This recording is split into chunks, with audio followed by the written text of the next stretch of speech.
Hello my friends, this is Jeannie. Welcome back. If you're new to my channel, welcome. In this video, my friends, I am going to share with you a flip through of my journal. This is a journal that I made to document a recent trip to Italy. I did share some of the process with you, not all of it, but some of it. I will link all of those videos down below. It's not quite finished, it's almost finished. And I only say almost because it doesn't have the photos that I want to put in the journal.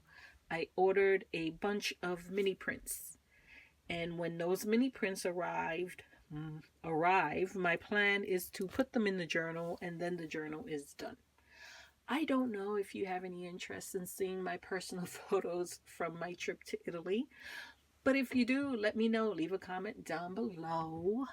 And if there's enough interest, then I will do another flip through once I add the photos. This is a soft cover. The cover was made using a mini tapestry, is what I'm going to call it, that I purchased while I was in Pisa. It is absolutely gorgeous. I did nothing to it, and I'm going to keep it just this simple. It's beautiful. I don't need to do anything to it. I didn't want to see the binding of the signatures. I didn't want to obstruct or take away from this cover at all. And so I went with a hidden spine.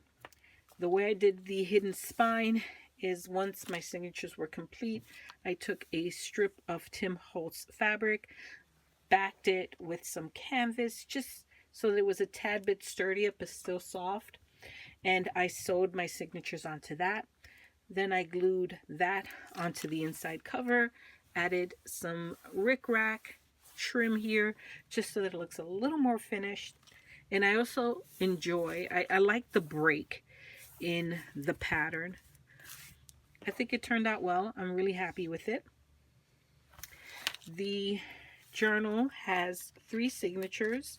One is dedicated to Venice, one to Florence, and the other to Rome. Those are the 3 areas that I visited in Italy.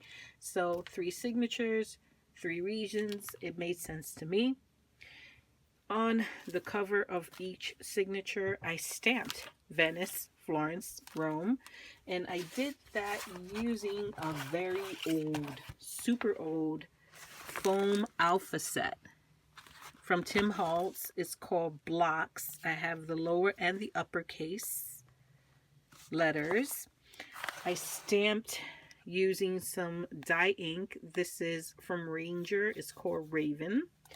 Once I stamped the cover page, I then coated it with some distress glaze.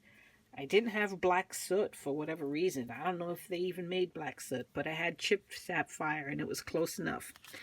And that's how I got that shiny look on the cover of each of the signatures. I did add a little bit of gesso in the background before I stamped on top of it. Otherwise, I think the letters would have blended in a little too much into the background, and I did want them to pop a tiny bit. After I stamped on each of the covers, I also did some ink splatter using some black ink to pick up on the black ink splatter theme that you'll see in some of the kits that I used in the journal. As for the kits I use, I will link them down below so that you can check them out if you're interested. Each signature has a tab on it. I did share the process for making the tabs. I think they turned out really well. Each of the tabs has a dangle. 2 of the dangles have some Murano glass.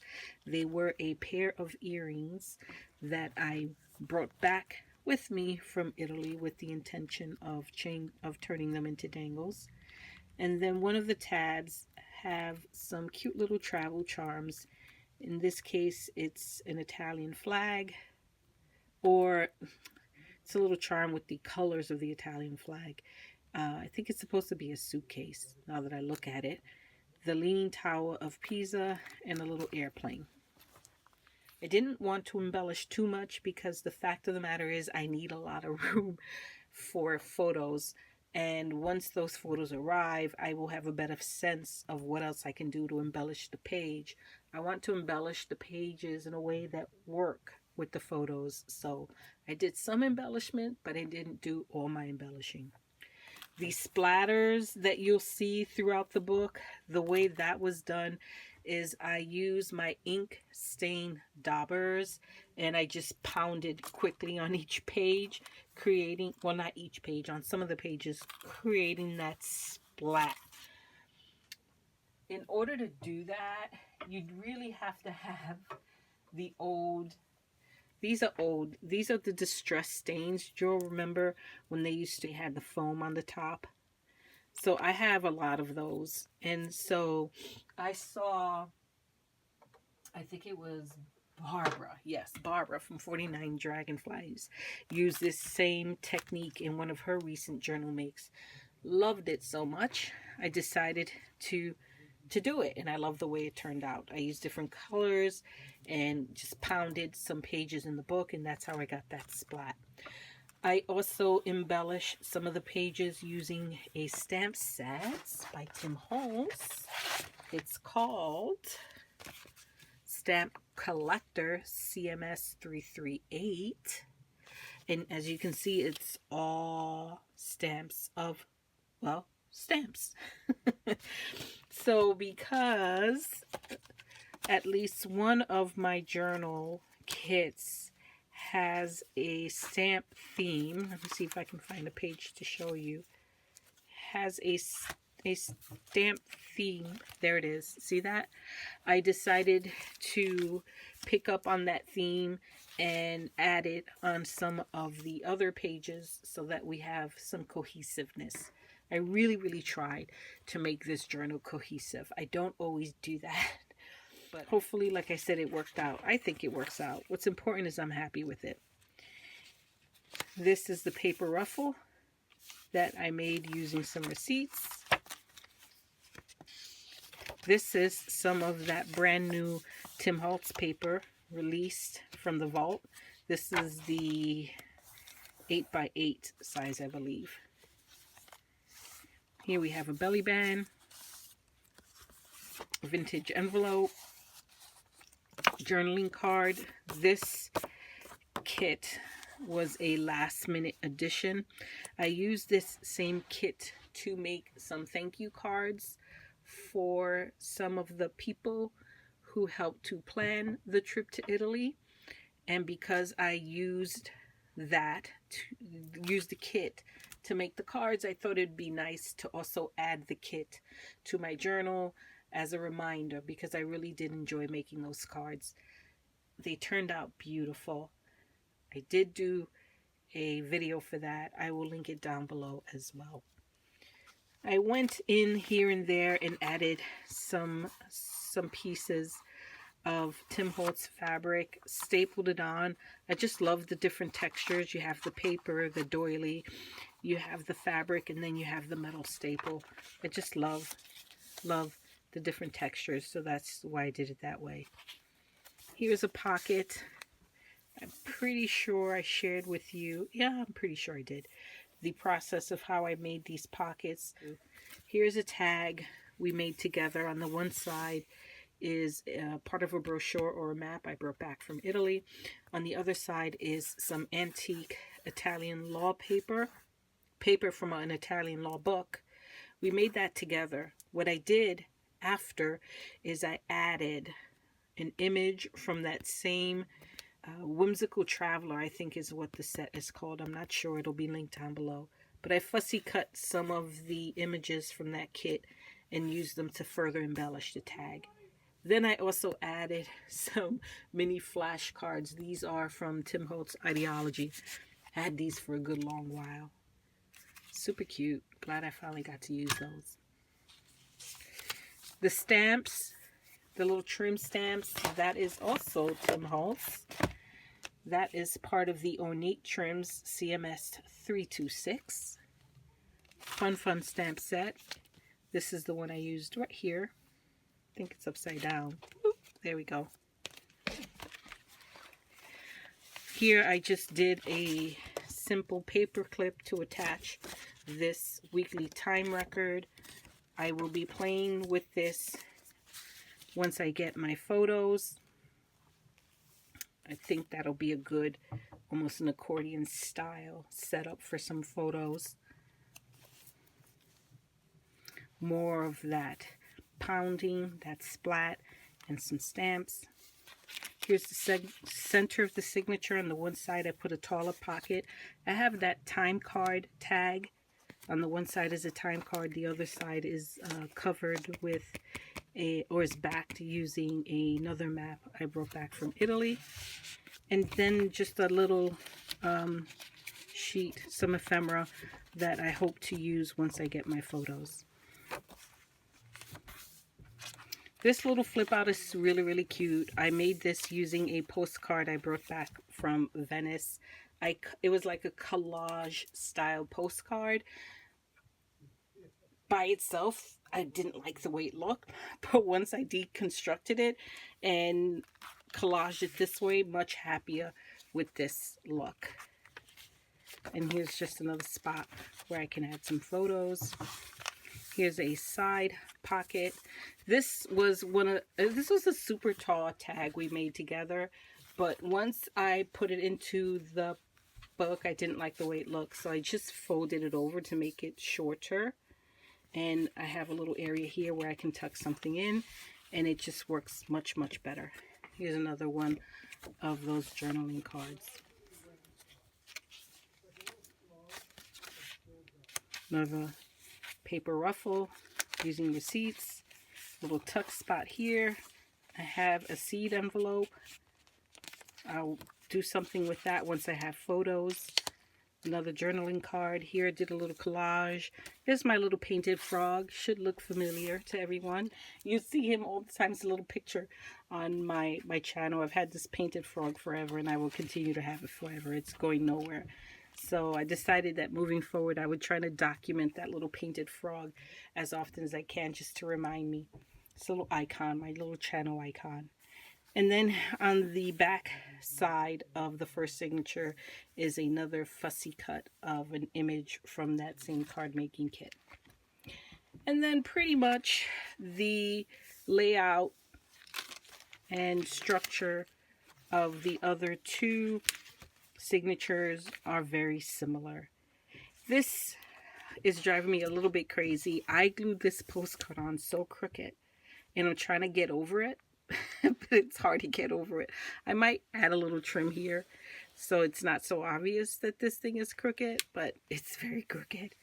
And then here's a little pocket that I created using the postcard. I wanted to keep the postcard intact. It's just so pretty. This Pisa. I picked this up while I was in Pisa. And then I just used my envelope punch to punch a little notch here. And then I can go ahead and tuck something in there. Belly band, vintage envelope, another journaling card. Coincidentally, that card making kit just, it's not a card making kit. I used it to make cards. It was a journal kit, a junk journal kit. Here's another tag. Coincidentally, though, the colors worked out really well. So, yeah. I'm just going to move a little quicker because it's pretty much the same. Here I made another little kind of tuck, another pocket using two postcards. I backed them back to back. I also wanted to remember what was actually shown on the postcard, so I wrote down the information on some avocado dyed paper, trimmed it, and stuck it to the bottom because I'm never going to remember that. Never ever.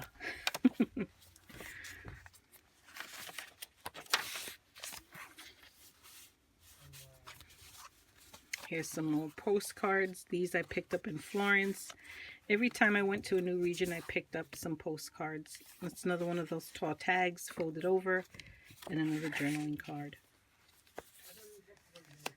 Here's another pocket that I created using a postcard. I'm not sure how I feel about this here. I feel like it's a little too busy, but I don't know. I don't know. We'll see. That might go through a little, it might evolve. I might have to do some changes there. Here's another little tuck spot, seed envelope, and journaling card. That's the only, this spot right here is the only spot I'm not 100% happy with. Everything else I'm very happy with. Here's the back cover of the second signature. This is another fussy cut. I love the contrast of a lovely little lady in red here and the background. Final signature is for Rome. Very similar. Here's another one of those tags. All of my tags are topped with some sari silk.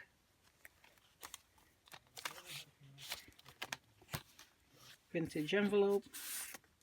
Journaling tag.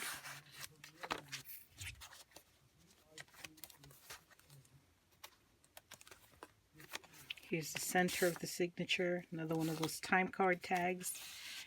Avocado dyed index card. I can't wait for my photos to get here. They should arrive this coming week. Then I can go ahead and add them. And these two postcards, my goodness. Oh, friends, I can't even tell you. It was an experience of a lifetime. And sometimes I couldn't even believe what I was looking at. It was just so insanely beautiful. There are two places that I wanted to visit that were on my bucket list. I had to see it come hella high water, and that was the Trevi Fountain and the Spanish Steps. And I got to see it. I couldn't even believe it. When I saw the Trevi Fountain and the Spanish Steps, also got emotional. I don't know why. I just did. So I loved it so much. I visited twice, once during the day and once during the night, so I can kind of get the full experience. And if you can do that, if you ever go and you plan a trip and part of your trip involves Trevi Fountain and Spanish Steps, I encourage you to see it during the day and then go back and see it during the night. Two totally different vibes, and I'm glad I did that. But all that to say that I backed the postcards back to back to create a pocket. And every time I see this, I'm just reminded of, wow, what an amazing experience I had. I was actually at the Spanish Steps. I was actually at the Trevi Fountain. And I have pictures to document it, and I can't wait to add them. So, yeah, that's what I did with those postcards. Oh, sorry, got a little all over the place there. And then here we have another side pocket with a tag, journaling card, and two postcards I'm not sure I will use in the journal, but I'll have them there on standby in case I want to play with them when I get my photos.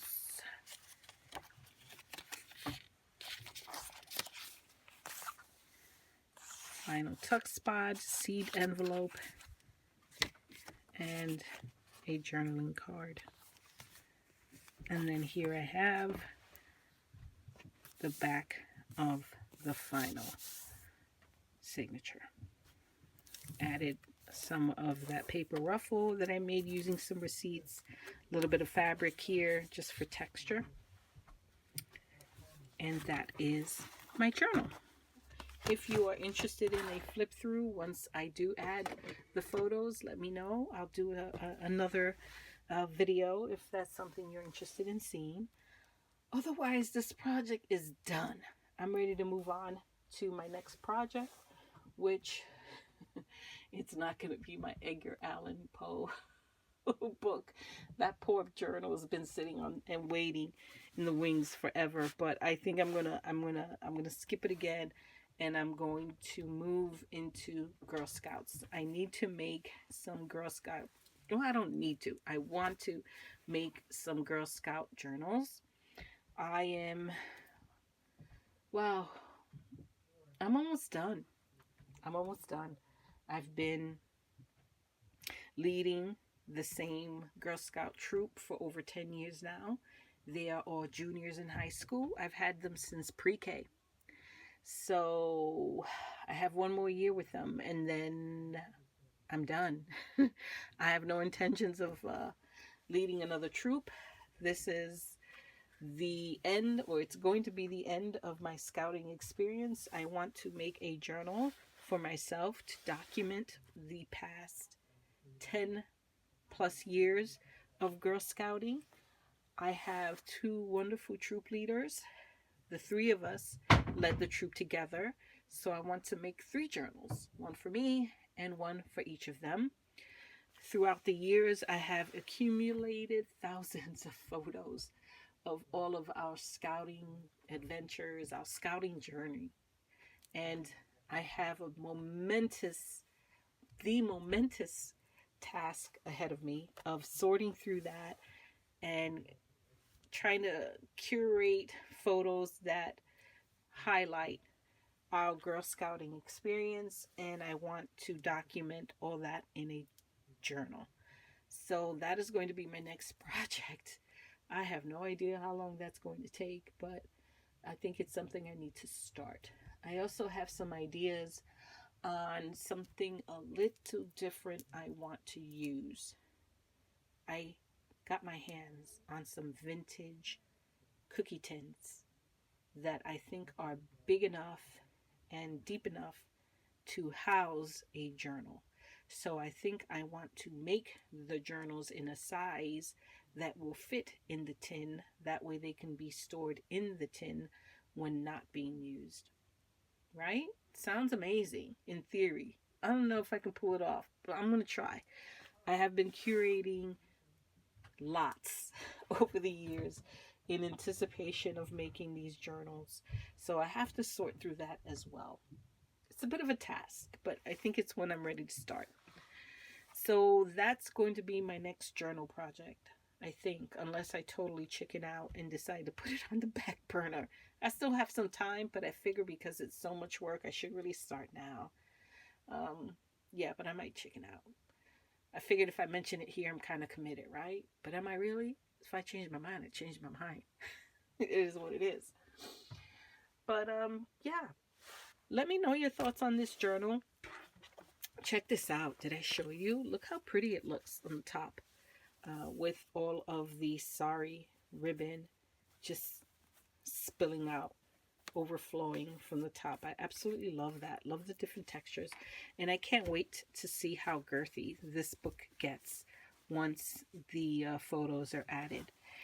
And yeah, kind of forgot to mention, and I'm sure you've noticed, no closure. I don't know. I really don't know what I want to do for a closure. I guess what I will do is just put the photos in, see how girthy she gets, and then go from there. Maybe I'll just add an eyelet to the front, to the back, and tie it, depending on how girthy the journal gets. I suspect it's going to get girthy. That's why I did this style of journal, because it allows for some growth. Okay, friends, that is my share for now. I will catch you all in my next video. Until next time, bye-bye.